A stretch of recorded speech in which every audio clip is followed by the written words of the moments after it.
¿Ya? ¿Listos? Bueno, hermanos, vamos a orar. Vamos a comenzar ya ahora la sesión número 7. Vamos a seguir hablando acerca de la inspiración de la Biblia. Entonces, oramos para empezar. Que el Señor nos guíe una vez más en todo. Padre Celestial, te damos gracias por traernos una vez más aquí a este lugar. Señor, gracias porque todos los días tú nos cuidas y nos das todo lo necesario para seguir viviendo. Y también, Señor, nos das de tu palabra. Ayúdanos, Señor, a aprender más de ti. En medio de todas las actividades, Señor, que esta hora sea para estar en tu presencia, concentrados en el individual y también como iglesia. Tu Espíritu Santo, Señor, que esté obrando en la vida de cada uno de los que estamos aquí y los que están también por Zoom escuchando.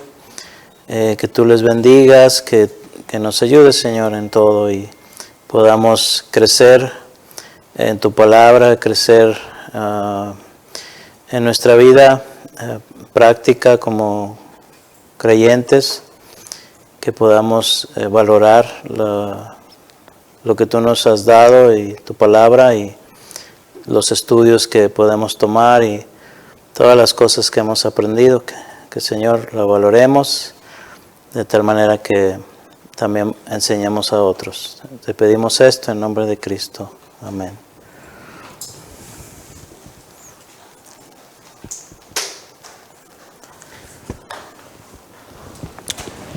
Bien, demostrando la inspiración, esa es la sesión de hoy.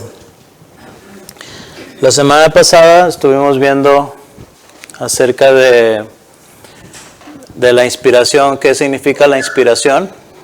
Cuando hablamos de que la Biblia es inspirada, ¿qué significa eso? Y de alguna de las teorías de ese término de inspiración. Y dijimos varias cosas, ¿verdad? Que la Biblia es inspirada en cada una de las palabras. No nada más frases o no nada más ciertas porciones son inspiradas. Dijimos que toda la Biblia es inspirada por Dios. Entonces eso es muy importante, ¿verdad? Para nuestra vida como creyentes.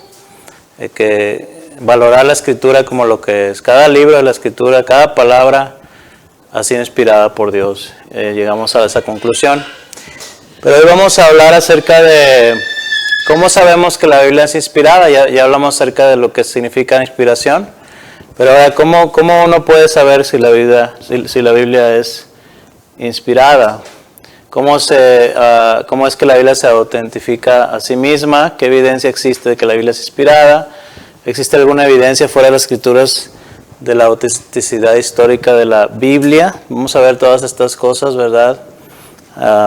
Como evidencias de la inspiración bíblica. Y para empezar, una pregunta para cada uno de nosotros. ¿Qué es lo que a cada uno de ustedes les convence de que la Biblia es inspirada?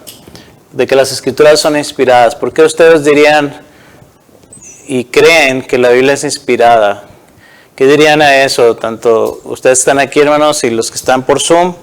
¿Qué dirían a esa pregunta? ¿Por qué es que si tú crees que la Biblia es inspirada, ¿por qué lo crees? La Escritura misma lo confirma. Ok, porque la Biblia misma lo dice. ¿Qué otra cosa? ¿Por qué tú crees que ese libro es inspirado por Dios? Es algo especial. ¿Por qué tú dirías eso? Porque muchas de las que habla nos llega a nuestras vidas, en el proceso que va pasando uno. Ok. Hay un efecto en las vidas cuando se lee la Escritura, cuando se cree. Hay algo que produce en nosotros, ¿verdad? Una transformación. ¿Qué otra cosa pudieran decir? ¿Por qué tú dices que la Biblia es inspirada? Por las profecías que vienen, que se han Por las profecías, ok.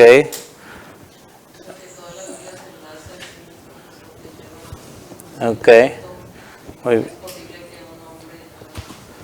Ok, porque hay una unidad en toda la Escritura, a pesar de de que son 66 libros, todos concuerdan, no se contradicen, ¿verdad? Hay una unidad en medio de la diversidad. ¿Alguna otra cosa? Dice aquí alguien, Cruz, ¿verdad? Dice, por el poder de convencimiento que tiene hacia las personas, que es parte de la transformación, ¿verdad? Que hace. ¿Alguien más?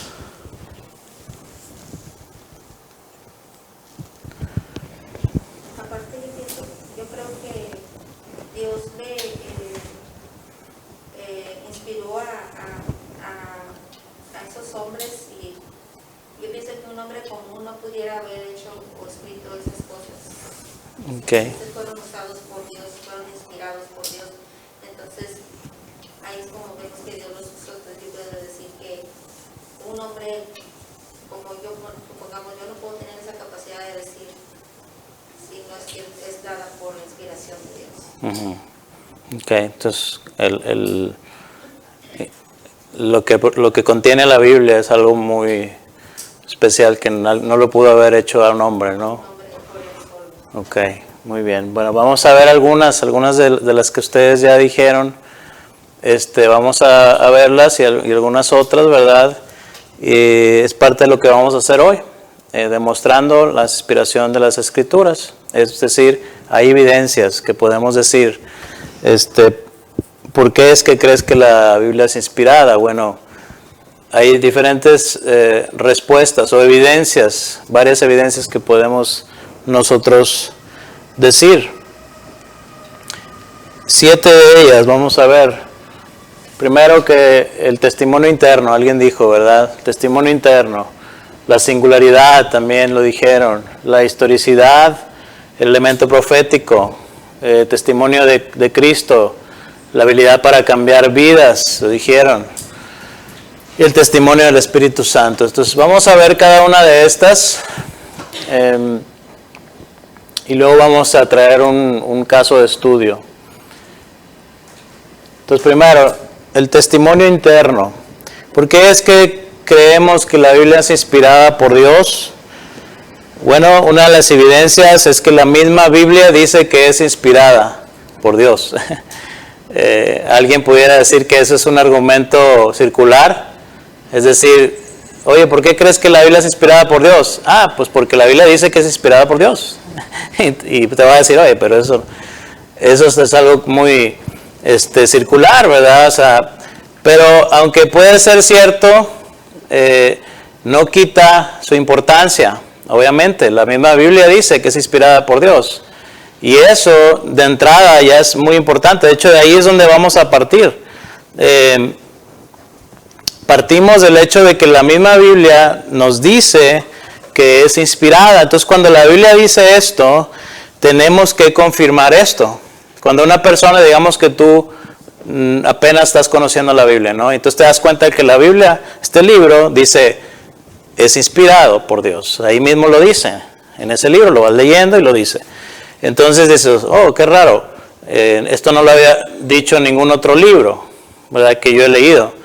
Ya nada más con eso tú tienes que pensar, decir, bueno, hay que confirmar esto, ¿verdad? Porque si está diciendo que es inspirado por Dios, bueno, vamos a confirmarlo, vamos a saber si realmente esto es inspirado por Dios. Porque de entrada, si la Biblia dice que es inspirada por Dios y resulta que no lo es, pues ¿para qué sigo leyendo lo demás? Sin estos puntos, que es lo más importante, me está mintiendo, ¿no? Entonces, de entrada, para iniciar estas evidencias es que la misma Biblia da testimonio de que es inspirado por Dios. Afirma, dice la Escritura, su inspiración en muchos lugares y en diferentes maneras. Así que esto nos da una entrada a confirmar la inspiración. Por ejemplo, nosotros leemos en Éxodo y claramente dice la palabra de Dios que Dios mismo habla y dictó su palabra. Dice que escribió con el dedo de Dios, ¿verdad? Escribió estos en unas tablas, ¿verdad? Los mandamientos. Y Él dictó su palabra. Y en muchos otros pasajes dice, ¿no?, que Dios es el que está hablando directamente.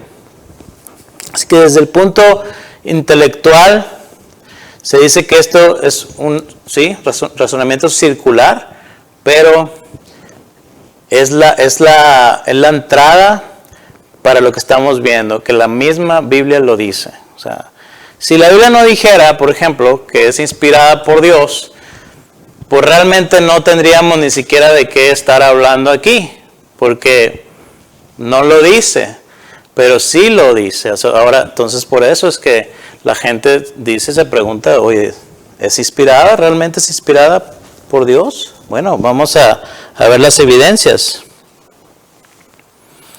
Entonces, lo segundo,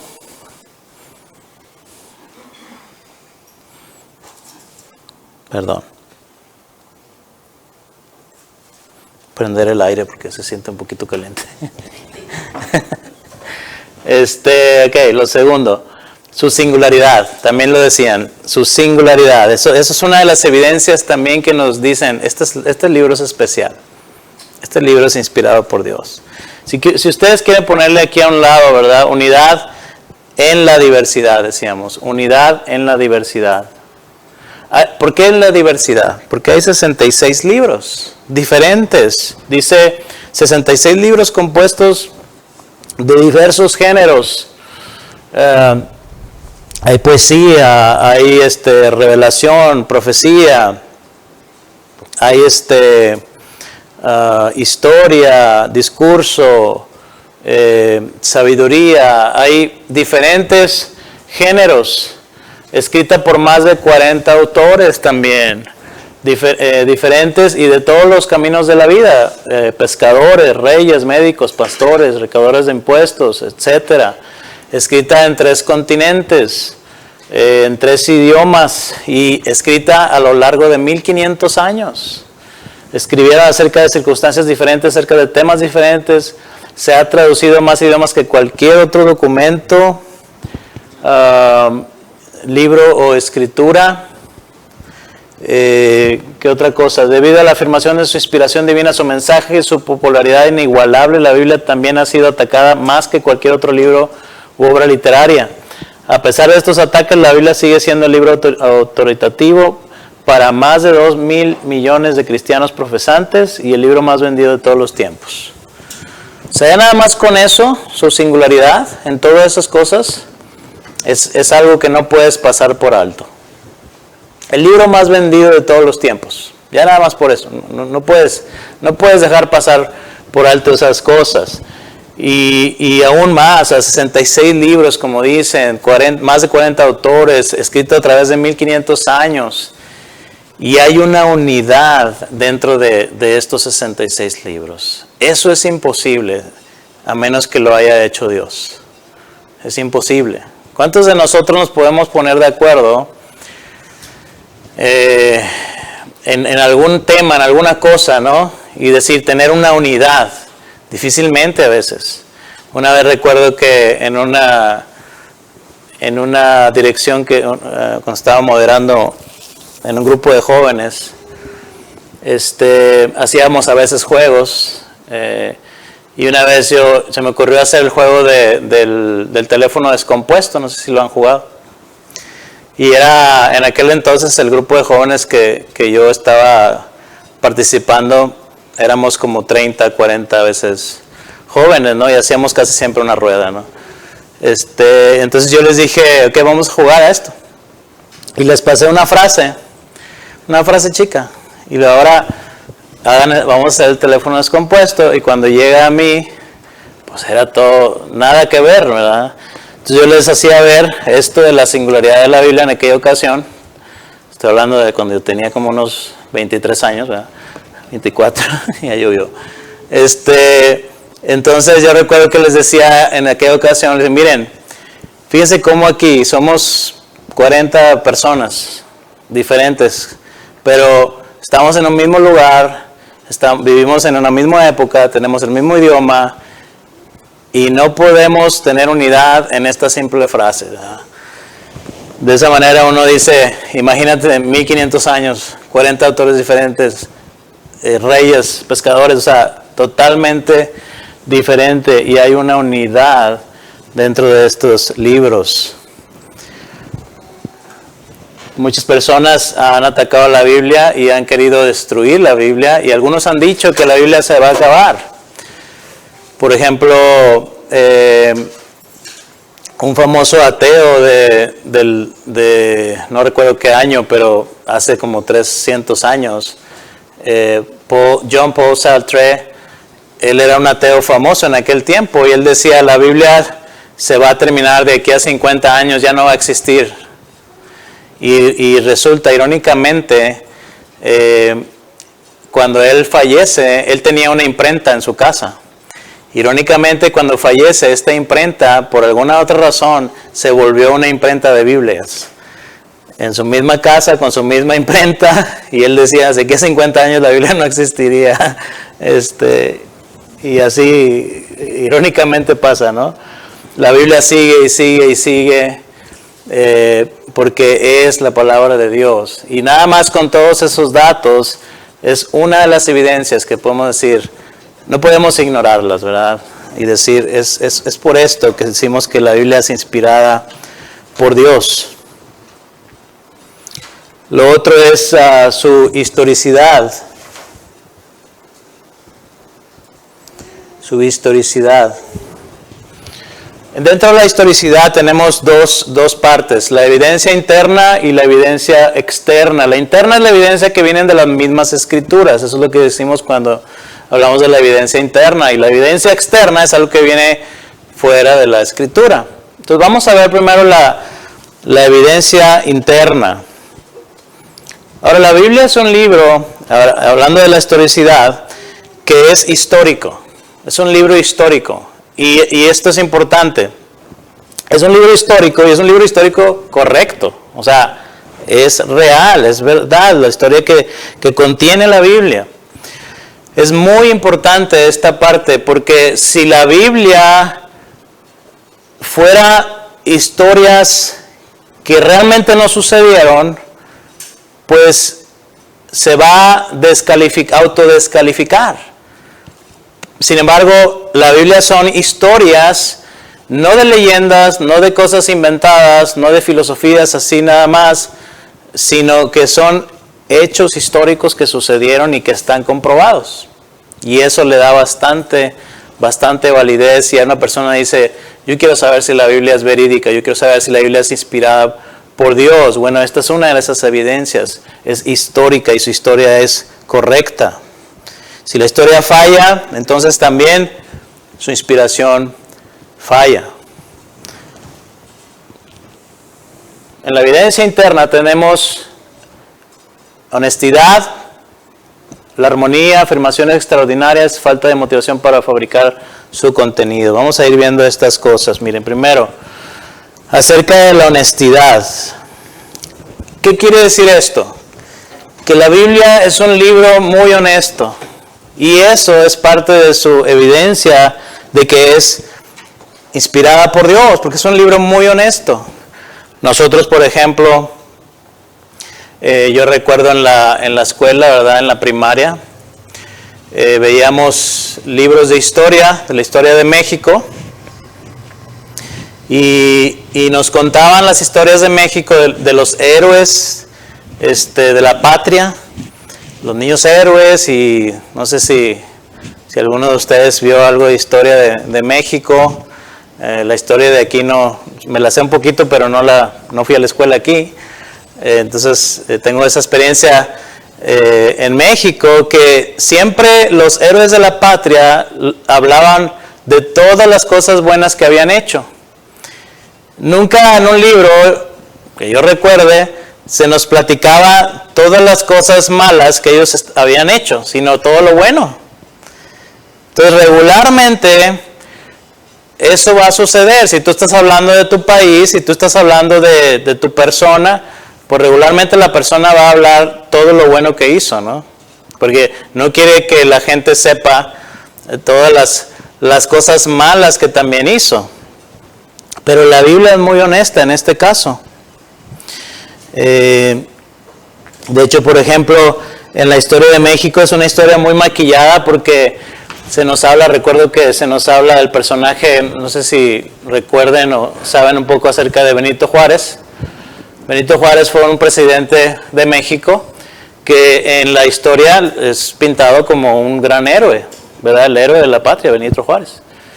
Sin embargo, siempre se nos cuenta todo lo bueno y como si nunca hubiera hecho nada malo, ¿no? Pero muy poca gente sabe, porque no se les enseña en las escuelas, que Benito Juárez hubo un tiempo que quiso vender México a Estados Unidos. Pero no se lo aceptaron. Y sí saben quién sí vendió México. Parte de México, gran parte de México. Santa Anna. Y Santa Anna es el malo. Siempre lo ponen como el peor de la película. Y Benito Juárez es el bueno. Pero no cuentan el otro lado de él, ¿verdad? Y así con muchos personajes que son héroes, pero realmente no los pintan como son. No hay una honestidad, es una historia maquillada, ¿verdad? Pero en la Biblia es diferente. Piensen en esto, piensen en la Biblia, en el pueblo de Israel. ¿Cómo ellos contaban su historia? Porque esta es la historia del pueblo de Israel. La Biblia nos habla de la historia del pueblo de Israel. Pero este es un libro inspirado por Dios. No es un libro hecho meramente por hombres. Como ya dijimos, la Biblia sí, lo escribieron hombres, pero inspirados por Dios. Y eso hace toda la diferencia. Miren, la Biblia registra los éxitos, sí, pero también los fracasos de los héroes. Nunca pinta el cuadro glorioso que usted esperaría de un material legendario, sino que los muestra en todos sus peores momentos. Los israelitas se quejaron cuando leemos nosotros en Éxodo. También vemos David. ¿Qué hizo David? Asesinó, adulteró. Él es uno de los héroes de la patria, digamos, de Israel, pero la Biblia es honesta, también hizo cosas malas. Pedro negó al Señor, los apóstoles llenos de miedo abandonaron a Cristo. Moisés se enojó, Jacob engañó, Noé se embriagó, Adán y Eva desobedecieron, Pablo persiguió, Salomón adoró ídolos, Abraham fue bígamo, Lot cometió incesto, Juan el Bautista dudó, Abraham dudó, Sara dudó, Nicodemo dudó, Tomás dudó, Jonás huyó, Sansón se sirvió a sí mismo y Juan adoró a un ángel. Todo eso está en la Biblia y estos son los héroes de la Biblia, se puede decir, ¿no? Pero no se pintan como haciendo siempre lo bueno y lo correcto, sino que se pinta como son. ¿Sí? Grandes hombres de Dios, pero también pecadores, ¿no? Dice, además los más fieles se ven como con más sufrimiento, Job y Lázaro, mientras que los perversos se ven prosperando, el hombre rico. Normalmente en las películas, ¿quién gana? ¿Quién gana en las películas normalmente? Los buenos ganan, o sea, ganó. ¿A quién le gustan las películas donde el malo gana? Bueno, ahorita ya no sé, ¿verdad? Pero normalmente no, ¿verdad? Dicen, ¿cómo? O sea, ¿cómo que ganó el malo? No puede ser, ¿verdad? O sea, como que no queda. Pero la Biblia es muy honesta. Y muchas veces también los buenos, los justos, sufren. Job, Lázaro, ¿verdad? Y los malos prosperan. Entonces, es muy honesto. No es nada que vivieron felices para siempre, ¿no? O sea, te dice las cosas como son. Muchas veces suceden cosas. Hay sufrimiento, ¿verdad? Y es honesta la Biblia.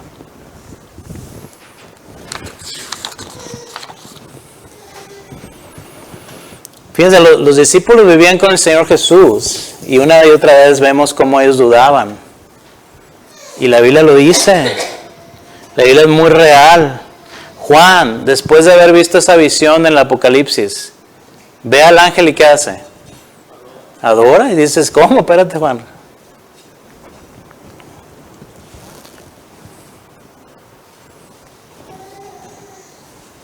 Dice este autor, Pink, dice, una historia falsa habría presentado a los amigos como llenos de virtudes y no se habría aventurado a estropear el efecto deseado al exponer los vicios de sus personajes más distinguidos. O sea, piensen en eso, es lo más normal.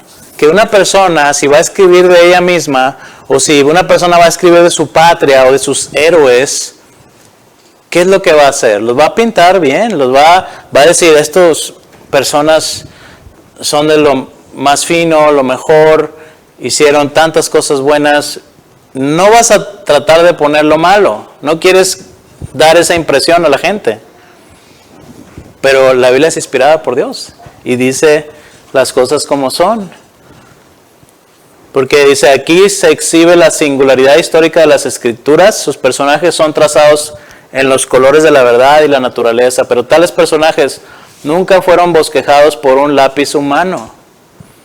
Moisés y los otros escritores deben haber escrito por inspiración divina, dice Pink. ¿Sí?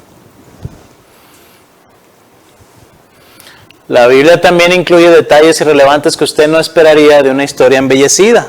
Otra vez, la Biblia es honesta. Te da detalles que tú no esperas de una historia matizada, una historia maquillada, embellecida, ¿verdad? De alguien, un gran escritor que empezó a escribir y, mira, esto le voy a poner porque esto quedaría para que la gente se impresione, para que la gente vea que nosotros somos los mejores, ¿no? Pero no ves eso en la Biblia, ves detalles que a lo mejor dices, ¿y esto por qué lo voy a incluir? Si tú lo hubieras escrito, o si un hombre lo hubiera escrito, meramente hombre así, inspirado por Dios, sin ser inspirado, pues no daría esos detalles. ¿Para qué? ¿Qué detalles? Miren, Juan 20, del 1 al 8. Dice, el primer día de la semana, para empezar, ¿por qué pone ese detalle? El primer día de la semana. Dice, ¿cuándo? ¿Por qué? ¿Qué importa?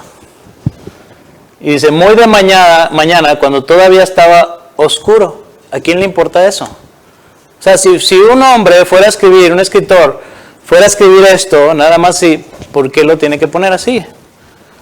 Y luego dice, María Magdalena, y esto es muy importante porque en aquel tiempo el testimonio de una mujer no valía.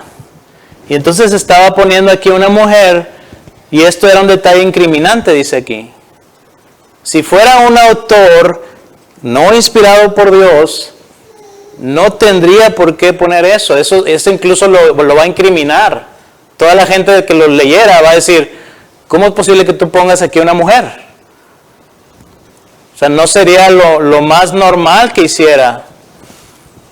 Dice, fue al sepulcro y vio que había quitado la piedra que cubría la entrada. Así que fue corriendo a ver a Simón Pedro y al otro discípulo a quien Jesús amaba. ¿Quién escribe aquí? Juan. Juan está escribiendo. Dice aquí la forma modesta con que Juan se refiere a sí mismo. Esta es otra marca de autenticidad. Sí, o sea, Juan está diciendo, aquel discípulo a quien Jesús amaba. O sea, soy yo, ¿verdad?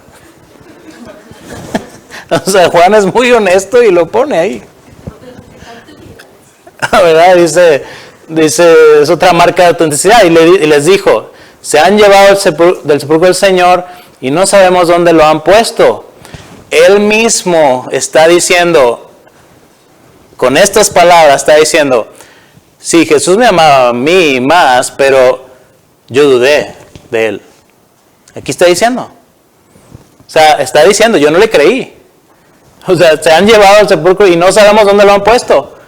Jesús ya les había dicho, yo voy a resucitar. ¿Cuántas veces les dijo? Y el primer vez que ven la tumba vacía, ¿qué dicen? El Señor ha resucitado. No. Dice, ¿dónde lo han puesto? Se lo han robado. Y Juan es el que lo dice y lo escribe. O sea, si él quisiera que todo el mundo y las miles de personas que le fueran a leer después dijeran, no, yo no quiero que sepan esto porque, oye, yo dudé del Señor. Pero él lo pone. ¿Por qué? Inspirado por Dios. Dice, Pedro y el otro discípulo se dirigieron entonces al sepulcro. Ambos fueron corriendo, pero como el otro discípulo corría más a prisa que Pedro, otra vez, la modestia de Juan, ¿verdad? Corría más a prisa, dice.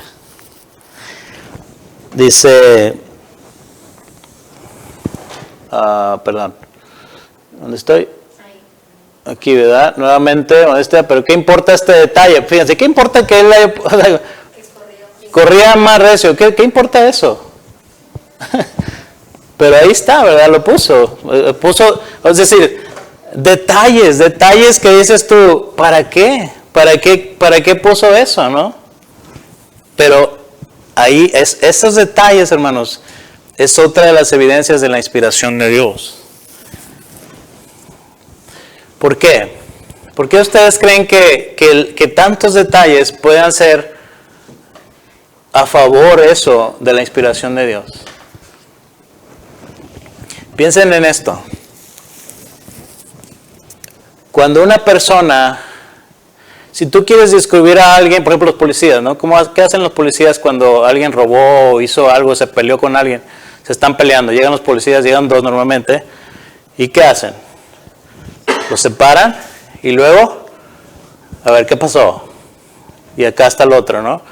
¿Y qué empiezan a contar? Pues todo lo que pasó, ¿verdad? Detalles. Si empiezan a dar más detalles y los dos están echando mentiras, ¿qué va a pasar? Oye, o tú estás echando mentiras, aquí ya veo algo mal, ¿verdad? Entre más detalles digas, más difícil va a ser que te crean tus mentiras, ¿verdad? Entonces no vas a querer dar muchos detalles, porque si estás inventando algo, no pongas tanto detalle, ¿verdad? Pero la Biblia pone muchos detalles. Entonces, eso es algo que ayuda como testimonio, porque entre más detalles podemos ver que aún así, como es algo verídico, es algo verdad, la palabra de Dios, inspirada por Dios, no hay ningún temor de decir, no, pero me van a descubrir que realmente no fui al sepulcro, que realmente no está, que Cristo no resucitó, o cosas como esas, ¿no? ¿Sí? ¿Tendrá algo que ver que sea una narrativa? Sí, también, claro, o sea, el género literario es narrativo en este caso y está contándote las cosas como pasaron, ¿verdad? Y por eso están estos detalles aquí. Pero hay más detalles de los que pudiera haber en una narración. ¿Sí? Hay cosas, como dije, de que corrió más a prisa, cosas como esas, que si fuera un escritor normal, se puede decir, pues ¿para qué la voy a incluir? Y también, como dije, como evidencia de vericidad, ayuda bastante, porque entre más detalles, si estás echando mentiras, te van a descubrir más fácil. Sin embargo, aquí no hay ningún temor de eso. ¿Por qué? Porque es palabra de Dios, es verdadera. Ok, ¿dónde quedamos? Dice, inclinándose. Este es un detalle también importante. Inclinándose, dice, la entrada a la tumba era bajita, un detalle que es históricamente veraz. De la gente de dinero de esa época, del tipo de tumba en que sabemos fue enterrado Jesús. Estas tumbas, cuando tú entrabas, tenías que agacharte, porque eran bajitas. Dice, se asomó y vio allí las vendas, pero no entró. ¿Por qué no entró? Detalle irrelevante. Dice, tras él llegó, repetición modesta, de nuevo, dice Simón Pedro, y entró. La actitud usada de Pedro y Simón se observa en todos los relatos del Evangelio en el sepulcro. O sea, ahí se ve la personalidad de Pedro, ¿no? Este no entró, Juan, pero Pedro, su personalidad, ahí se ve, ¿no? Cuando él entra al sepulcro. Entonces, todos estos detalles nos ayudan a ver la honestidad de la palabra de Dios. ¿Qué otra cosa? Bueno, vamos a seguir. Dice, vio allí las vendas y el sudario que había cubierto la cabeza de Jesús. Detalle irrelevante, inesperado. ¿Qué ropas tenía Jesús? Dice, aunque el sudario no estaba con las vendas, sino enrollado en un lugar aparte, ¿pudiese algo ser más irrelevante y extraño que esto? Jesús dobló partes de sus vendas antes de irse. O sea, eso es algo que también te pones a pensar, ¿verdad? O sea, él dobla sus vendas. Dice, en ese momento entró también el otro discípulo, el que había llegado primero. ¿A quién le interesa en qué orden específico entraron ellos? Dice, al sepulcro, y vio y creyó. Ahora vamos a analizar un poquito más esto. Fíjense. El hombre es irremediablemente pecador. Dice, el héroe principal es asesinado por el hombre. Eso es lo que enseña la Biblia. El hombre es irremediablemente pecador. Y el héroe principal es asesinado por el hombre. Esta es la historia de la Biblia. O sea, todo el mundo esperaría que el héroe del libro saliera triunfador, ¿no? Que no lo mataran. De hecho, ¿qué estaban esperando el pueblo judío cuando viene el Señor, el Mesías? Ellos esperaban que destruyera el imperio romano, ¿sí? Que viniera con todo su poder y su reino, ¿verdad? Sin embargo, no sucede esto, sino que lo crucifican. Dice, nadie entiende jamás lo que está pasando o va a pasar en el plan de Dios, lo cual no deja motivo alguno para cualquier embellecimiento intencional. Solamente por medio de la revelación progresiva el lector entiende el verdadero mensaje. Es decir, muchas veces los escritores iban escribiendo, pero no sabían todo el panorama de la revelación, no sabían todo, o sea, no podían embellecerlo porque realmente no sabían qué es lo que seguía específicamente, ¿no? Entonces ellos iban escribiendo, tenían como que esta pintura, nada más esta parte, no podían saber todo de la progresión de la revelación del Evangelio. Entonces no podían estar embelleciendo intencionalmente porque no sabían de lo que iba a hablar más adelante o de lo que se iba a revelar más allá. Las mujeres son las primeras en presenciar la resurrección de Cristo. Esto también es un dato importante, como ya dijimos, porque la mujer no se le contaba como testimonio en aquel tiempo. No tenía valor el testimonio de la mujer, pero la Biblia lo incluye.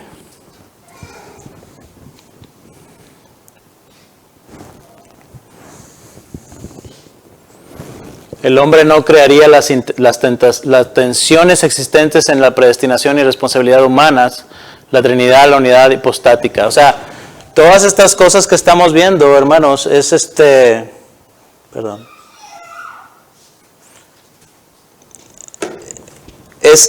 pensar en esto. O sea, ok, si la Biblia no fue inspirada por Dios, imaginémonos, la Biblia no fue inspirada por Dios, no sería escrito así, no estaría esto, todo esto que está aquí, no hablaría del hombre como un pecador irremediable, no hablaría del hombre así, porque iba a hablar del hombre mismo, de él mismo, así.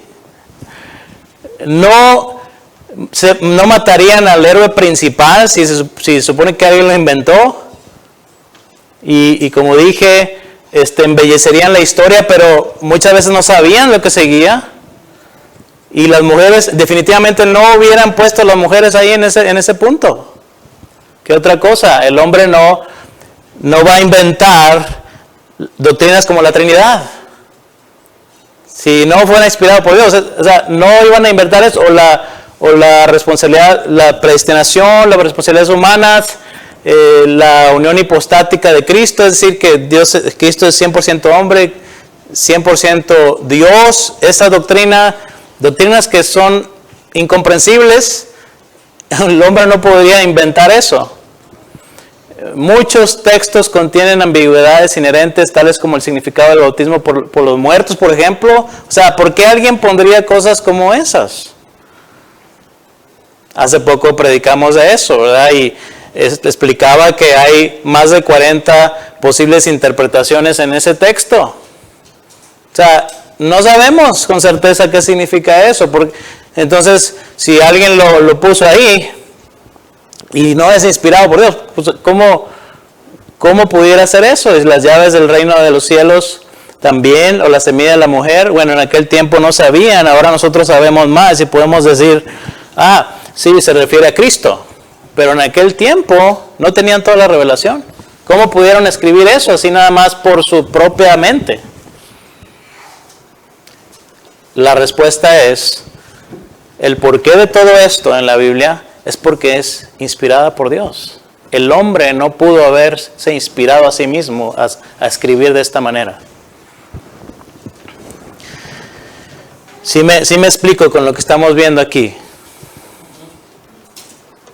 Porque aparte, como todos esos detallitos, pienso que si no hubieran sido inspirados por Dios y no estuvieran en la Biblia, yo pienso que sería como una excusa hoy en día para muchos que no creen ni dijeran, pues ni dice a qué horas fue, ni dice ni qué pasó, ni dice qué hicieron, ni dice si así, viendo tantos acontecimientos o tantas cosas que están pasando, no quieren creer. Imagínate si no tuviera esos detallitos. Ajá. Sí, pero la Biblia contiene todos esos detalles. Dice aquí un autor, hablando de los evangelios, se presentan un retrato consistente respecto a quién es Jesús y qué fue lo que hizo, así como de los acontecimientos que rodearon su vida. Si los 4 evangelios fueran fabricados individualmente, ¿de dónde vino su consistencia? O sea, cuando tú lees los evangelios, hay una consistencia en los evangelios. Dice, pero hay también diferencias significativas, o sea, por un lado, el que sean consistentes los 4 evangelios es una evidencia de que es inspirado por Dios. Pero por otro lado, el que sean diferentes también es una evidencia también de que es inspirado por Dios. Porque por un lado,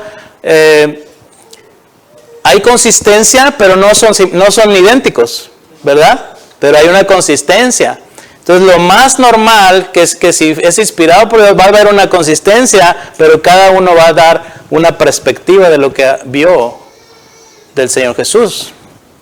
Y así es como están escritos los evangelios. Dice, si todos fueron fabricados juntos, la consistencia sería mayor de la que encontramos.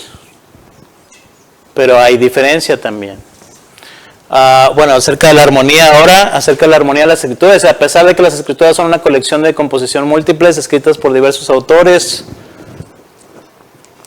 personalidades, propósitos y representaciones culturales, escribiendo, como ya dijimos, ¿verdad? Esto ya lo dijimos. A pesar de todo eso, hay una unidad, hay una armonía en la escritura.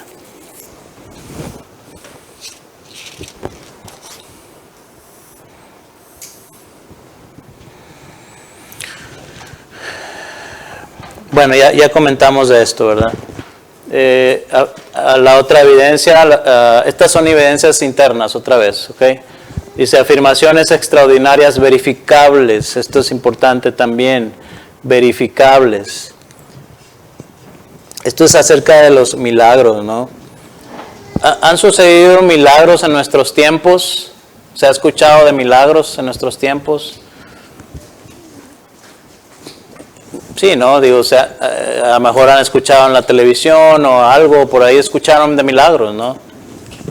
Pero regularmente son milagros que difícilmente son verificables, porque quizá una persona dijo, me pasó un milagro, ¿no?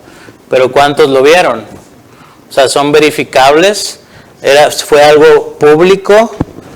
En la Biblia, si nosotros vemos los milagros, regularmente son públicos. Dice, hay miles de afirmaciones históricas acerca de acontecimientos extraordinarios, estos son milagros, incluyendo detalles extensos de los acontecimientos, el tiempo, la localidad de la ocurrencia y la audiencia que atestigua de qué forma que estos, de tal forma que estos pueden ser verificados con los medios históricos normales para concretizar el pasado. O sea, sucedieron en un lugar, te dice el lugar, te dice cuándo sucedió y te dice que hubo testigos, ¿sí?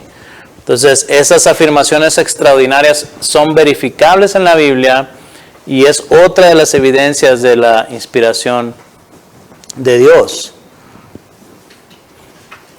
Porque si alguien dice que es un milagro, pero si sucedió en medio de una multitud, eso es verificable. Es mucho más difícil creer a una sola persona decirte, me sucedió un milagro, que a 50, 100, 500 personas y digan, sucedió esto. Y yo lo vi. Como la resurrección de Cristo. Y otros muchos milagros que nos hablan de la Biblia, en la Biblia.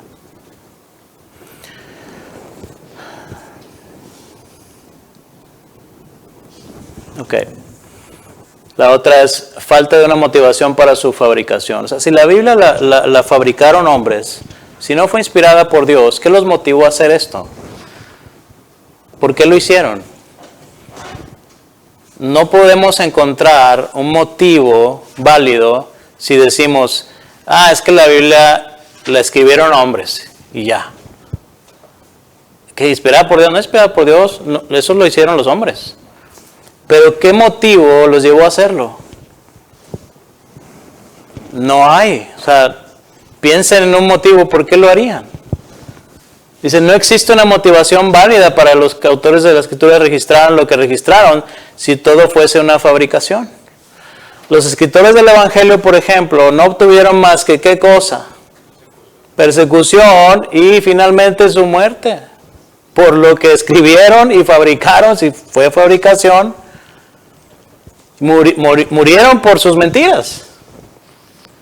El registro escrito de estas creencias habría causado un rechazo mayor que solo cargaría el temor a la muerte en manos de sus enemigos. O sea, no tiene sentido que digamos, eso lo hicieron ellos, lo fabricaron ellos, y luego todavía mueren por eso, sabiendo que era mentira. No hay una motivación realmente. ¿Por qué lo harían? Pues no lo hicieron, fue inspirado por Dios. Y murieron porque efectivamente era palabra de Dios. Leer las Escrituras como fábulas no es más que dejar que el prejuicio anti-sobrenatural sea nuestra guía en vez de que los medios normales de verificación histórica sean la guía. O sea, si una persona dice, los milagros no existen, o sea, ya tiene un prejuicio. La Biblia fue inventada por hombres, ya tiene un prejuicio. Y no importa lo que le muestres, como esa es ya su percepción, siempre va a sacar algo de que no, porque esta es mi creencia. Debe ser al revés. Dice, ok, la Biblia dice que es inspirada por Dios. Bueno, vamos a ver por qué es que lo dice. Quiero investigar, quiero saber más. Pero muchas veces dice, si lees las Escrituras como si fueran fábulas, bueno, finalmente eso es lo que vas a obtener, porque no crees en la Escritura.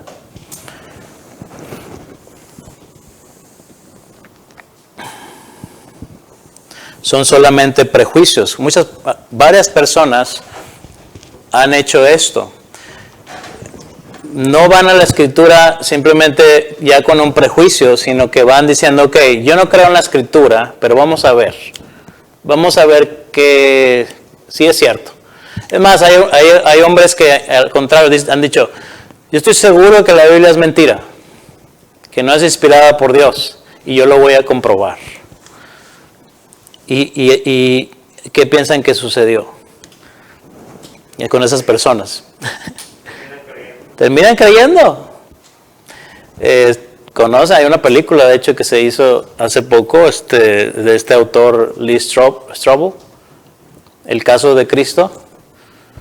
Él así le hizo, o sea, no creía y dijo, yo voy a desacreditar el cristianismo. Y terminó creyendo. Se dio cuenta después de todas las evidencias e investigación que es verdad. Y él se convirtió. Otra de las personas, un abogado que quiso desacreditar la resurrección de Cristo, él dijo, voy a escribir un libro acerca para refutar la resurrección de Cristo, para hacerles ver a todo el mundo que eso es una mentira muy grande. Y empezó a escribir su libro. Y luego en sus primeras páginas dice, el libro que jamás fue terminado, o algo así dice. Y ahora su libro se llama ¿Quién movió la piedra? Él vino al Señor, y este es un abogado experto en todas estas cosas, ¿no? En evidencias y todo esto, ¿no? Y después de hacer toda su investigación, se convierte, se da cuenta que es una verdad, es la realidad. Así se llama el libro, se llama ¿Quién movió la piedra? De Frank Morrison se llama. La evidencia externa, vamos a ver la evidencia externa ahora. Primero la preservación. Ya vimos la evidencia interna, lo que dice la Biblia acerca de ella misma, es inspirada. Todo lo que contiene, ¿verdad? La honestidad, todo esto que vimos ya. Ahora la externa.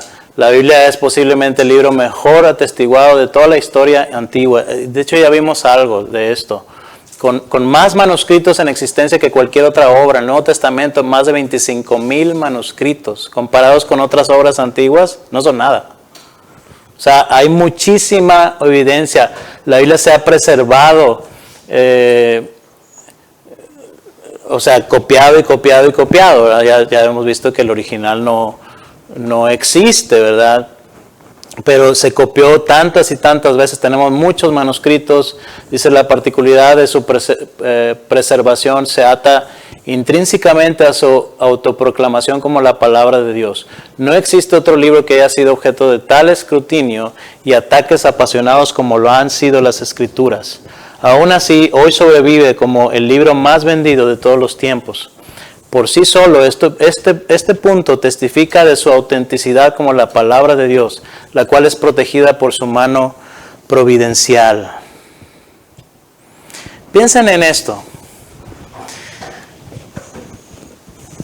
¿Por qué es que la Biblia se copió tantas veces como ningún otro libro ha existido?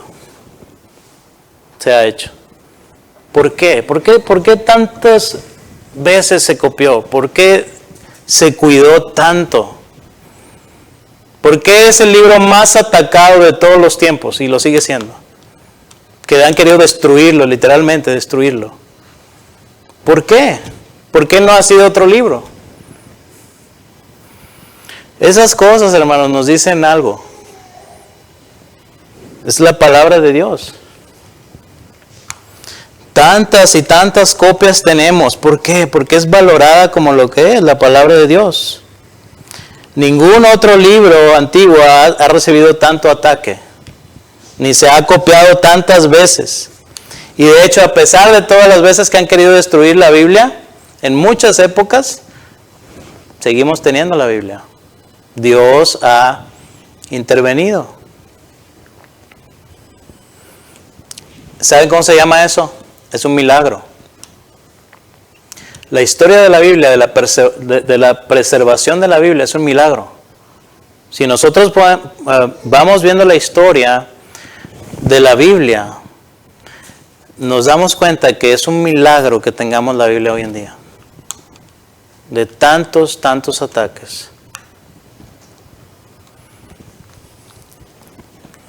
Esta es otra evidencia, una evidencia externa.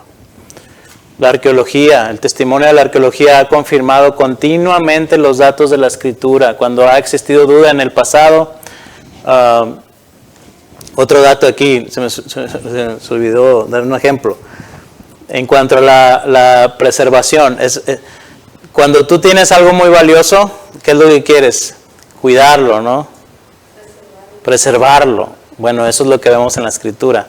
Yo recuerdo en una ocasión cuando trabajaba allá en Monterrey, yo empecé trabajando dibujando en la computadora. Soy pésimo para dibujar a mano, pero en la computadora me enseñé a dibujar con programas ahí de dibujo. Y bueno, total, cuando yo llegué a esta compañía, todo estaba a mano, todos los dibujos. Y yo empecé a pasar todos los dibujos a computadora. Eran miles de dibujos. Y ese fue mi trabajo. Pero un día, después de unos años, el disco duro donde estaban los dibujos se borró. Y fue una tragedia terrible. Una tragedia, ¿no? Tuvimos que volver a hacer todo y bueno, fue una pérdida terrible, ¿no? Y dijimos, tenemos que preservar bien esto. O sea, no puede pasar otra vez. Y eran simples dibujos, ¿verdad? Pero bueno, valiosos, pero la palabra de Dios se ha preservado tremendamente a través de los años. ¿Por qué? Porque es muy valiosa, muy valiosa. De hecho, hay Biblias, si ustedes van a museos donde tienen manuscritos o Biblias muy antiguas, hay Biblias que tienen muchas figuras, están muy bonitas, con mucho arte. Y parte de ese arte lo pintaban con oro. O sea, tienen oro la Biblia. Tú las puedes ver, claro que no las puedes tocar, está un vidrio ahí. Pero está muy bonito y con oro. De hecho, creo que la Biblia más costosa, o se ha vendido más cara, me parece que fue $500,000 una Biblia. O sea, digo, eso es un dato ahí importante, ¿no? ¿Qué libro vale $500,000 ahorita? Solamente la Biblia, ¿no? Y claro que vale más, es nomás un ejemplo. Cuando ha existido dudas en el pasado acerca de la arqueología, por ejemplo, la existencia de los hititas, la fecha del censo en Lucas, el reinado de Cirenio, gobernador de Siria, fecha del Evangelio de Juan, los hallazgos arqueológicos e históricos en los últimos tiempos han demostrado la veracidad histórica de las Escrituras.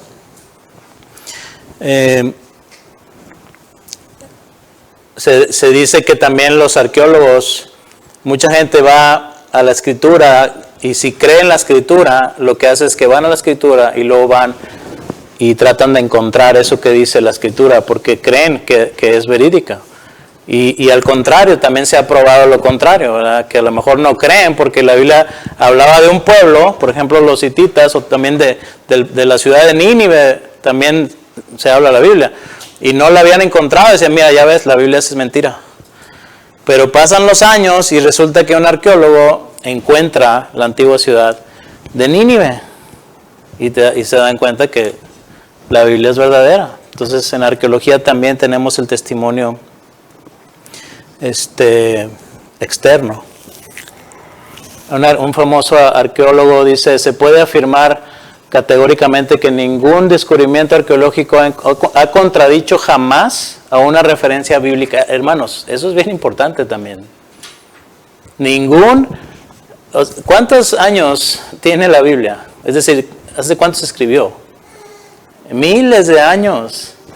Y dice, se puede afirmar que ningún descubrimiento arqueológico ha contradicho jamás una referencia bíblica. Muchos de los resultados arqueológicos han confirmado en bosquejos claros, con detalles exactos, las declaraciones históricas hechas en la Biblia. Y de la misma manera, la evaluación apropiada de las descripciones bíblicas con frecuencia ha conducido a descubrimientos asombrosos. O sea, ahora los arqueólogos dicen, pues vamos a la Biblia primero y luego vamos y escarbamos, ¿verdad? El otro dato, testimonio extrabíblico. Existen más de 39 fuentes extrabíblicas que validan más de 100 eventos relacionados con la vida y enseñanzas de Jesús, además de todos los padres apostólicos. Están los historiadores judíos y romanos. No vamos a leerlos todos, ahí los tienen ustedes si los quieren leer después. Nada más, por ejemplo, Josefo, que es uno de los más importantes, un historiador judío, y lo importante de esto es que Josefo fue una persona que vivió en los tiempos del Señor Jesús. Por eso es muy importante, y él escribió. Y la otra cosa importante es, él no era cristiano, pero él escribe, como un historiador serio, escribe lo que estaba pasando en aquel tiempo. Este es un libro extrabíblico, o sea, no está en la Biblia, obviamente, de un historiador que ni siquiera es cristiano, pero que vivió en los tiempos de Jesús. Y dice, ahora, había alrededor de este tiempo Jesús, un hombre sabio. ¿Qué está diciendo ahí? Para los que dice Jesús ni existió. Este historiador está diciendo, vivió un hombre llamado Jesús. Él no es cristiano, pero es un historiador muy serio en los tiempos del Señor Jesús. Dice, si fuese legal llamarle un hombre, dice, porque él fue un hacedor de maravillas. Lo reconoce. Dice, un maestro de hombres que recibían la verdad con placer. Él atrajo hacia él a muchos de los judíos y a muchos de los gentiles. Él era el Cristo, dice, cuando Pilato, bajo la sugerencia de los hombres importantes entre nosotros, bajo las hombres importantes entre nosotros, lo condenó a la cruz. ¿Qué está diciendo? Lo condenó a la cruz. Los que primero le amaron no lo abandonaron, porque él se les apareció vivo otra vez y al tercer día, tal y como los profetas divinos habían profetizado estas y 10,000 otras cosas maravillosas referentes a él. Y la tribu de cristianos nombrada así en su honor no se ha extinguido hasta el día de hoy. otro historiador. Dice, tenían el hábito de reunirse antes del amanecer en ciertos días. ¿De quién está hablando? De los cristianos. Y cantaban un himno a Cristo como al único Dios. Y se comprometían con juramento solemne a no comer ningún acto malévolo para abstenerse de todo fraude, hurto y adulterio. Y sigue, ¿no?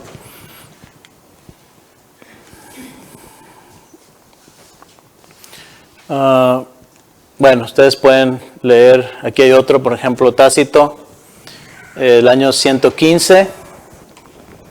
Dice, consecuentemente, Nerón aceleró la culpabilidad e infligió las torturas más exquisitas sobre una clase odiada por sus abominaciones, los llamados cristianos por el populacho. Desde los primeros cristianos se les acusaba de cosas que eran mentiras. Decían que eran caníbales, porque se les escuchaba decir, se reunían y decían que iban a comer la carne de Cristo y beber su sangre en la Santa Cena, y alguien por ahí quizás los escuchó y dijo, estos están comiéndose a alguien ahí, y empezaron a decir rumores de ellos que eran caníbales y que comían niños, cosas que eran mentiras.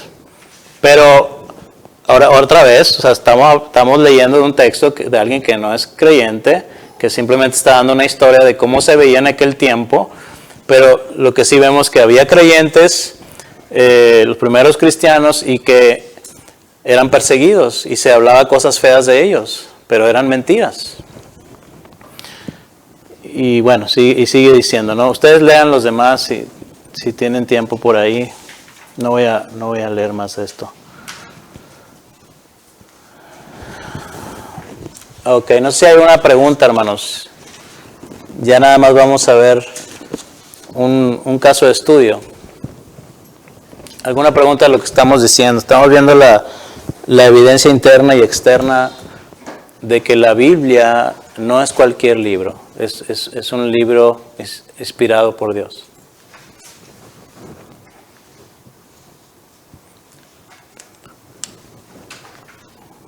¿Ningún comentario, pregunta? Ok. Creo que todo eso tenemos claro, ¿no? La más evidencia que para mí es el que todo se va llevando, ¿no? Más en nuestras vidas, ¿no?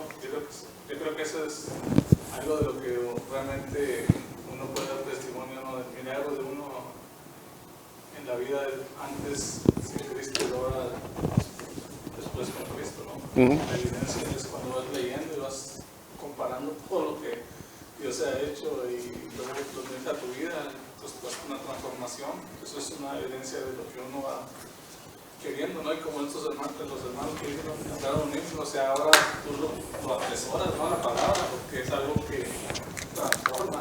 Esa transformación va queriendo, buscando más de él y querer hacer más lo que está dentro de la palabra. Sí, la evidencia de la transformación, eso también es parte de él, lo vamos a ver ahorita. Junto con todas estas, ¿verdad? Lo que estamos viendo. La supervivencia en un ambiente hostil. La Biblia ha sobrevivido a un ambiente hostil una y otra vez. Dice, puesto que todo el Evangelio fue relatado y escrito en mucha cercanía a los acontecimientos mismos, hubiese habido mucha gente que hubiese podido sacar evidencias para desmentir sus historias. Si entendemos esto, fíjense, si la Biblia hubiera sido inventada, vamos a decir el Nuevo Testamento, pues realmente fue escrito muy cercano a lo que sucedió. O sea, si están hablando de Cristo, se escribió muy cercano. Todavía vivían personas en el tiempo que se escribe el Nuevo Testamento que habían vivido y que vieron a Cristo y que vieron todas estas cosas y que pudieron haber dicho, oye, espérame, esto que están escribiendo aquí, eso no es cierto. Eso no pasó. Pero nadie dijo nada. ¿Por qué? Porque fue verdad. Dice, sin embargo, aún en medio de un ambiente hostil, donde los oponentes perderían todo si la historia del Evangelio fuese verdad, no hay nadie quien produzca algo que pueda conducir al historiador a creer que todo el cuento es una fabricación. ¿Cuántos enemigos ya tenían los cristianos? De hecho, antes de que Cristo fuera a la cruz, pues lo crucificaron, ¿verdad? Había enemigos. ¿Y ustedes creen que no iban a buscar algo que desacreditara por completo el cristianismo? Oye, Cristo resucitó. No, hombre, ¿qué resucitó? Vamos a encontrar su cuerpo ahorita mismo. Había dinero, había maneras de hacerlo, pero nunca pudieron desacreditar el cristianismo, a Cristo, su resurrección, lo que Él dijo ser, quien dijo ser el Hijo de Dios y todas sus enseñanzas, toda la vida que él vivió, nunca pudieron desacreditarlo. Seguramente buscaron, pero no pudieron. ¿Por qué? Porque no fue inventado, sucedió. Y nunca hallaron su cuerpo. ¿Por qué? Porque resucitó y Él está a la diestra del Padre. Una evidencia cuando Gamaliel le dice que no prediquen a Pedro y a Juan, que no prediquen en el nombre de Jesús. Entonces Gamaliel le dice que antes de eso se habían levantado muchas sectas o muchas... Ándale, esa es una, básicamente no es lo que estamos diciendo. O sea, Él dijo, déjenlos. Ya se han levantado antes muchos sectas y el tiempo lo dirá. O sea, ya no están, ya no existen, ¿verdad? Si es mentira, solitos se van a desaparecer. Pero si es verdad, nadie los va a detener. Y pues aquí seguimos, ¿verdad? Ok, el caso de estudio, la resurrección de Cristo. Vamos a aplicar estas evidencias que ya vimos al caso de la resurrección de Cristo. Primero, la evidencia interna en cuanto a la resurrección de Cristo. La honestidad. ¿Se acuerdan que vimos la honestidad de la Escritura? Ahora, aplicada a la resurrección de Cristo. Fíjense, los discípulos que registraron los eventos afirmaron, ¿qué cosa? Haber abandonado a Cristo y no creyeron en su resurrección cuando se les anunció. Pregunto, si ustedes hubieran vivido en aquel tiempo, ¿habrían escrito eso de ustedes mismos?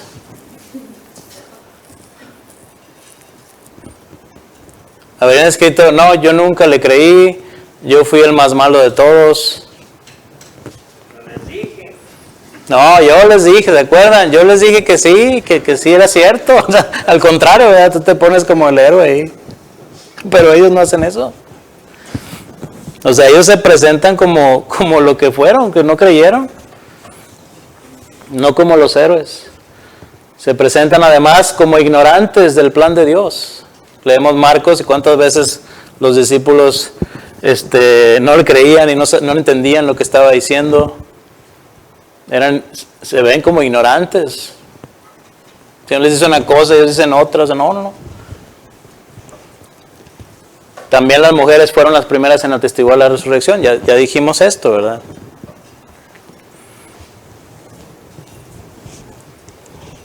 En cuanto a la armonía, los 4 evangelios afirman haber atestiguado a Cristo resucitado. Lo mismo puede decirse de otros escritores del Nuevo Testamento.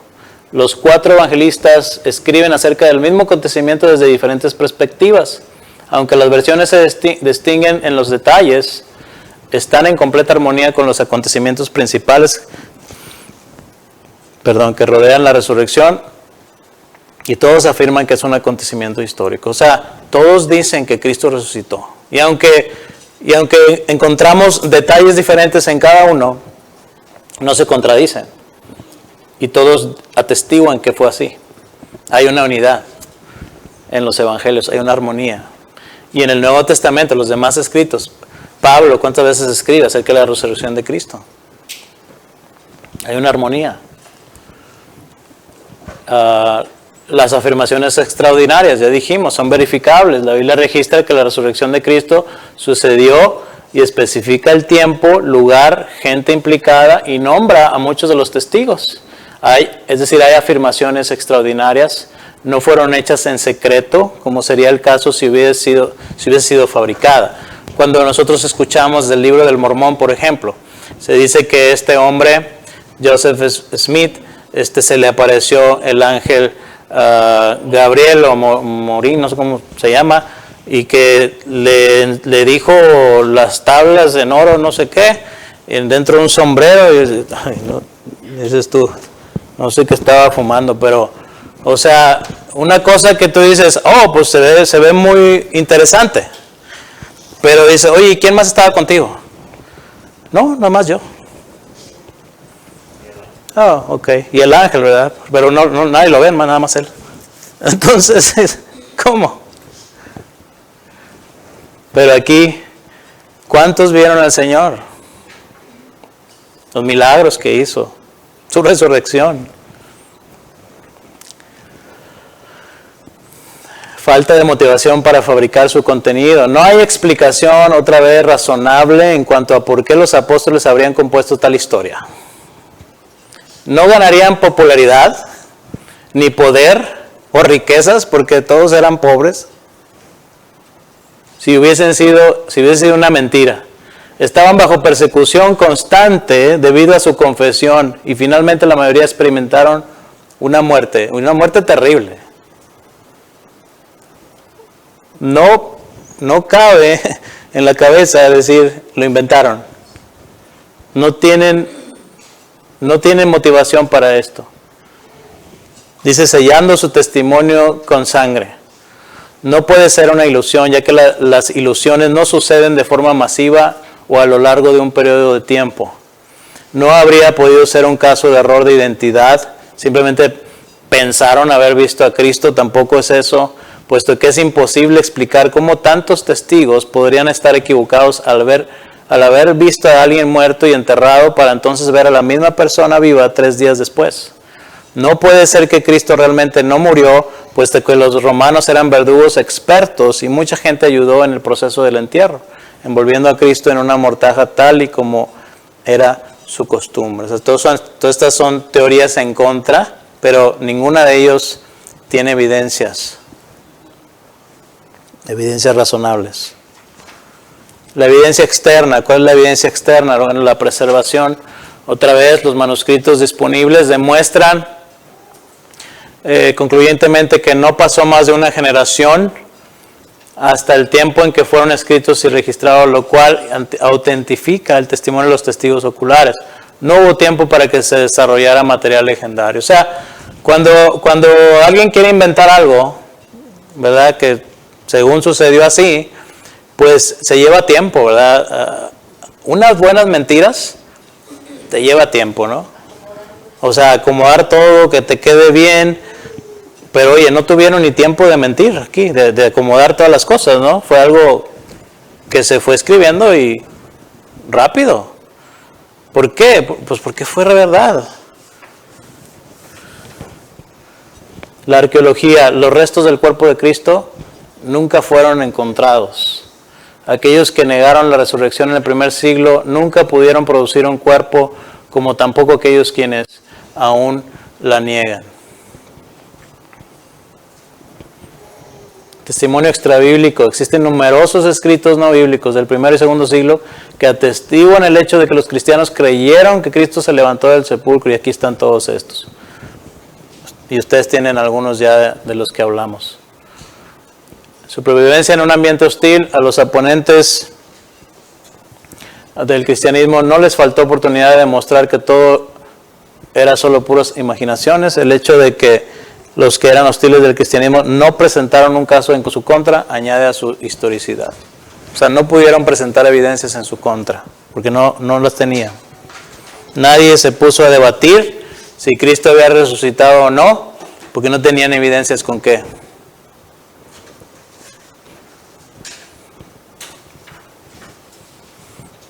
El cristianismo nació en un ambiente muy hostil, dice este autor. Había contemporáneos quienes habrán refutado el retrato evangélico de Jesús si hubieran podido, lo habrían hecho. Los líderes del judaísmo en el primer siglo vieron al cristianismo como un culto pernicioso y hubiesen preferido extinguirlo. Y esto habría sido fácil si el culto hubiese sido basado en imaginaciones. como ya dijimos. Bastaba solamente con sacar a la luz el cuerpo de Jesús y esto habría sido suficiente para extinguir el cristianismo de una vez por todas. Sin embargo, y a pesar de todo esto, el cristianismo estalló. Incluso aquellos que seguían oponiéndose al cristianismo no negaron que Jesús hizo milagros, como tampoco negaron que su tumba estaba vacía. No pudieron, porque así sucedió. Y recordemos, el cristianismo no fue famoso en sus inicios. Al contrario, muchos quisieron extinguirlo desde el día número 1. Y siguieron persecuciones. Creo que fueron 10 persecuciones del Imperio Romano. Por más de 300 años. Entonces, si hubiera sido una mentira, ya no existiría. ¿Resucitó Cristo del sepulcro? ¿No? ¿Sí? Que dicen que no, dan estas teorías. No resucitó, lo que pasa es que los apóstoles mintieron. Esta es la teoría de la fabricación.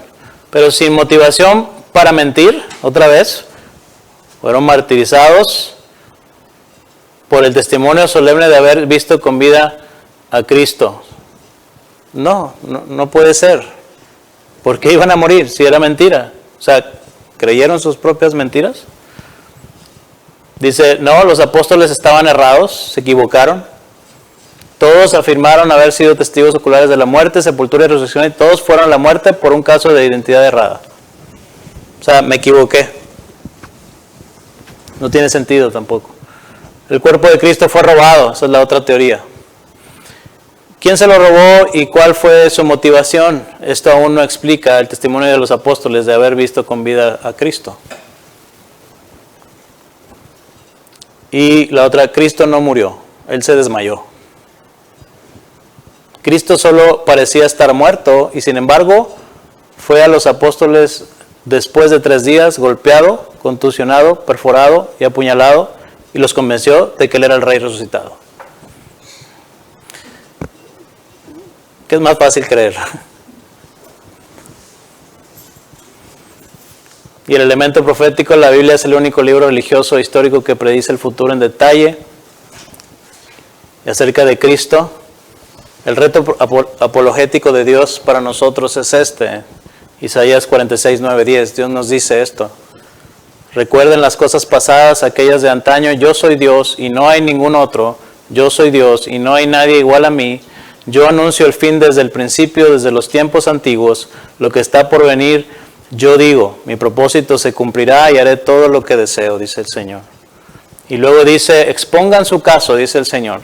Presenten sus pruebas, demanda el Rey de Jacob. Acérquense y anuncien lo que ha de suceder y cómo fueron las cosas del pasado para que las consideremos y conozcamos su desenlace.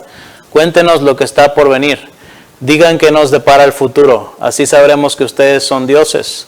Hagan algo, bueno o malo, para verlos y llenarnos de terror.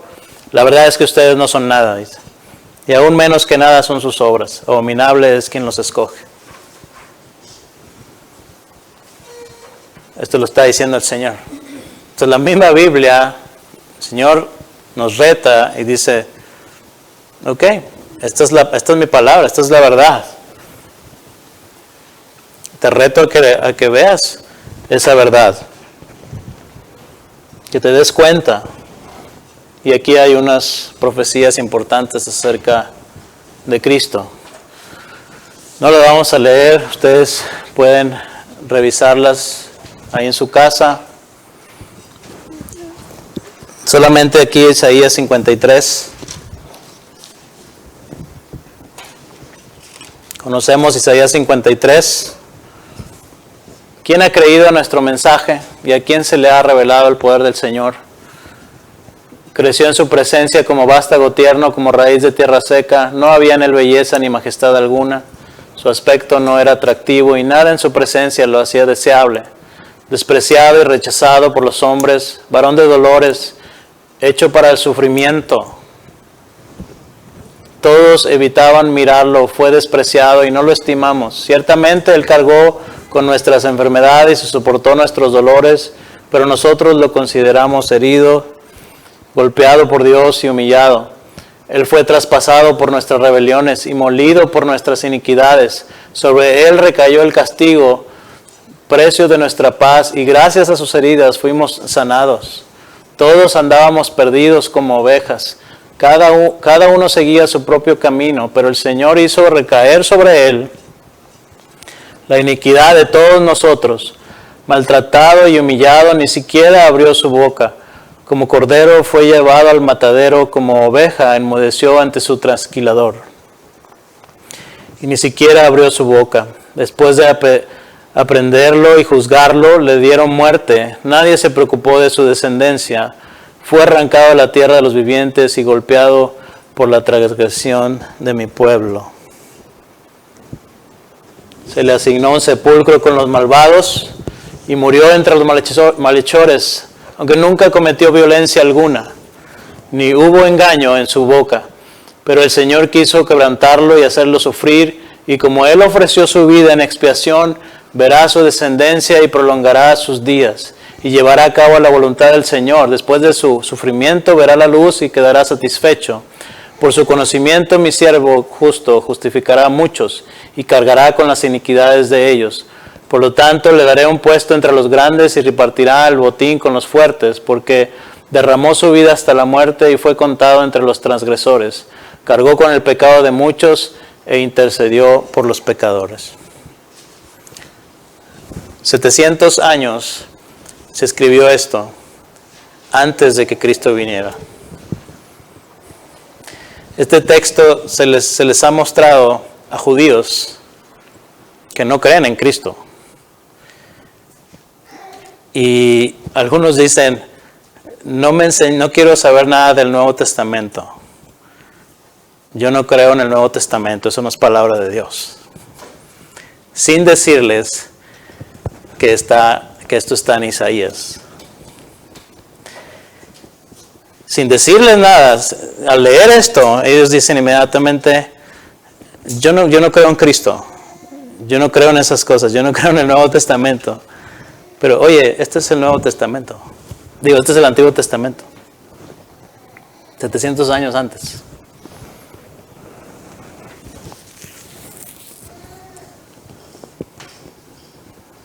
Testimonio de Cristo, puesto que la evidencia histórica demuestra concluyentemente que Cristo se levantó de los muertos. Entonces, ¿qué más quieres? O sea, si la historia demuestra que Cristo resucitó,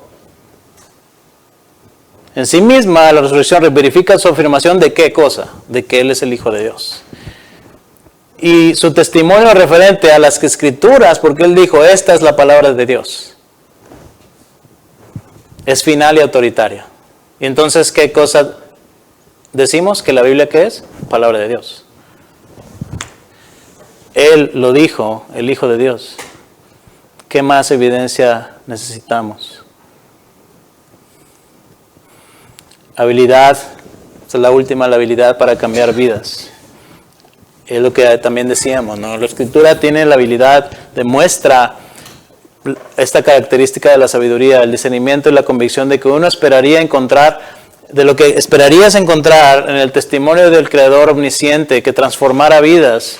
Esta convicción se ha evidenciado en el cambio dinámico de la vida de millones y millones de personas a través del tiempo y demuestra su naturaleza divina, de que la Biblia transforma las vidas. Un escritor decía, si alguien llegara y les dijera que su vida ha sido cambiada, transformada desde hace 2 años, porque si te dijera, mira, mi vida ha sido transformada, desde hace 2 años soy una persona diferente. Déjame te digo por qué. Porque desde hace 2 años yo uso en el zapato un tomate.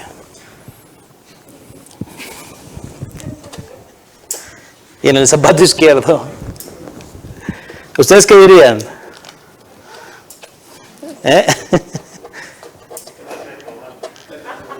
¿Se ponen el tomate en el zapato? Bueno, cada quien.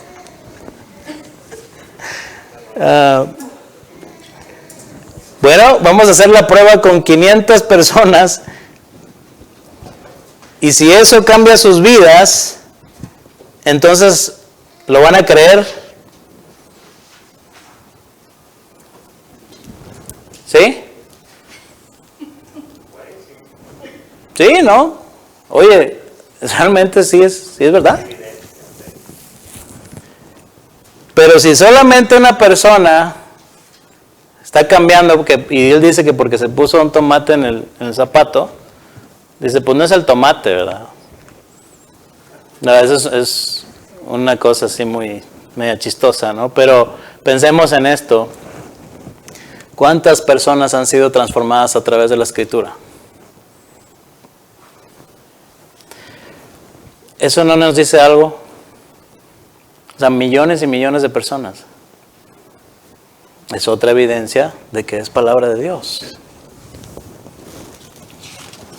Hebreos 4:12 dice, ciertamente la palabra de Dios es viva y eficaz, y poderosa, es otra versión, y más cortante que cualquier espada de 2 filos, penetra hasta lo más profundo del alma y el espíritu, hasta la médula de los huesos, y juzga los pensamientos y las intenciones del corazón.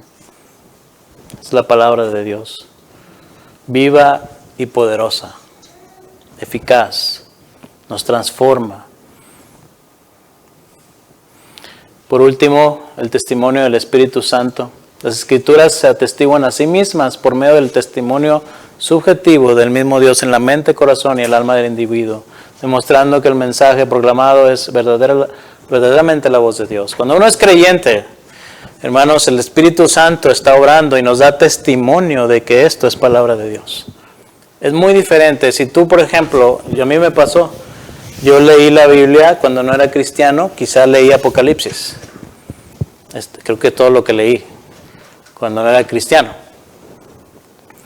Lo único que me asustaba, ¿verdad? Y era como leer un cuento de terror o cosas así. Pero no pensaba que era la palabra de Dios, así, exactamente, ¿no? Pero cuando yo leí la Biblia ahora como cristiano, con el Espíritu Santo, fue totalmente diferente. Muchas veces tú quizás leíste la Biblia y dices, esto no lo entiendo, no, esto no es para mí. Pero luego que la vuelves a leer como creyente, el Espíritu Santo en ti, sí o no, cambia totalmente tu manera de ver la palabra de Dios.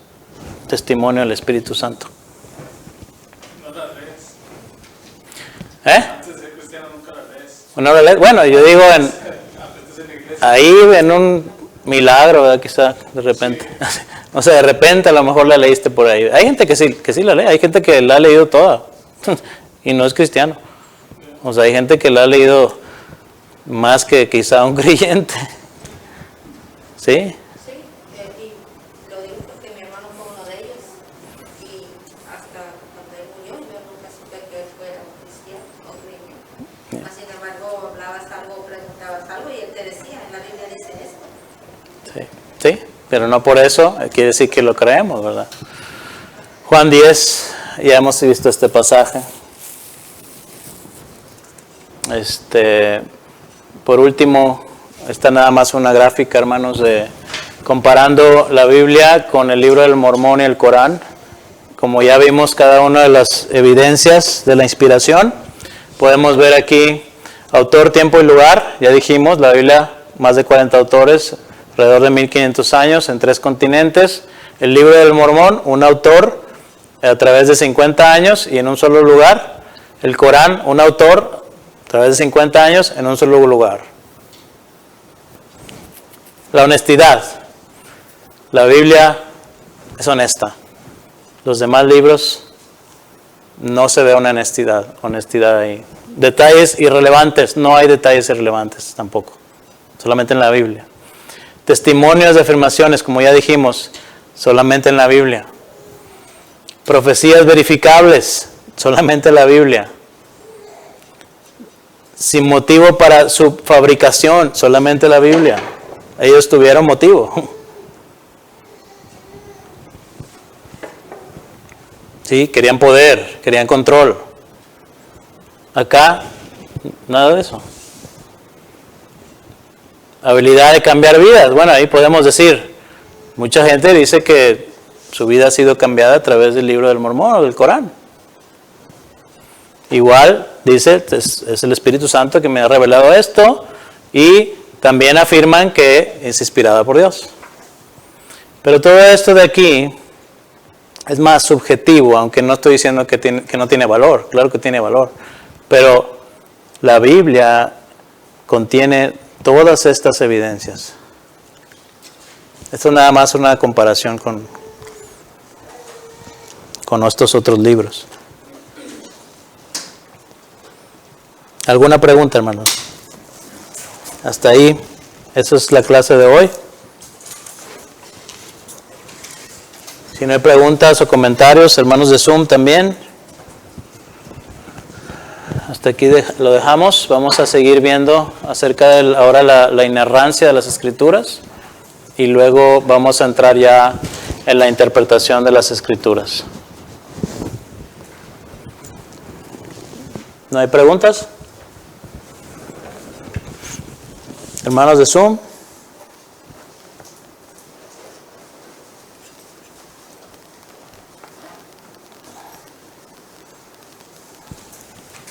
Bueno. Oramos entonces.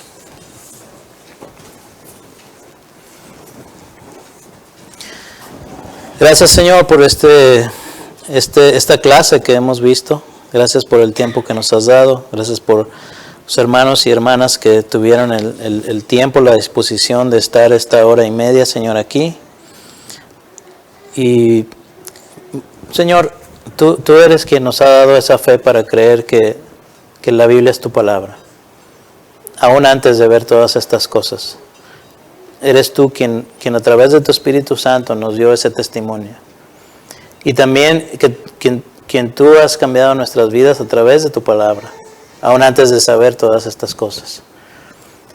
Pero también te agradecemos que nos des la oportunidad de conocer estas evidencias, de conocer un poco más y valorar más tu palabra y ver todo lo que tú has hecho a través de los tiempos, Señor, preservando tu palabra. Ver que la Biblia verdaderamente es algo que no se puede negar. Nadie ha podido negar tu escritura, porque es la verdad absoluta. Y como tú dijiste, Señor, los cielos y la tierra pasarán, pero tu palabra nunca. Señor, ayúdanos a valorarla. Ayúdanos a poder predicarla,